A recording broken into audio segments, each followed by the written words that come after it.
रंग लाया है, लहू वतन के शहीदों का रंग लाया है। उछल रहा है जमाने में नाम है आजादी, उछल रहा है जमाने में नाम है आजादी।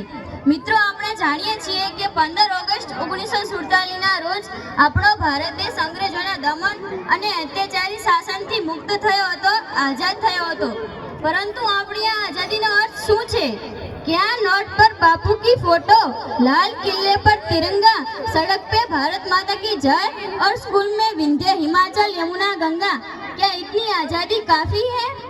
क्या इतनी आज़ादी के लिए वो जनेऊ धारी कंपनी के बाग में ब्रिटिश फौज से लड़ गया था और वो 23 साल का सरदार रंग दे बसंती करके फांसी चढ़ गया था?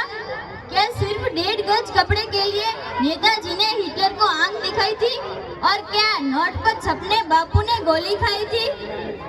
बहुत आंसू बहा लिए वीर गाथाओं पर, बहुत मेले लगा लिए शहीदों के चिताओं पर।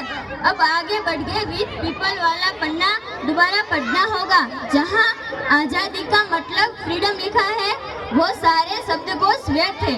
इस देश में आजादी के एक या दो नहीं, 144 करोड़ अर्थ है।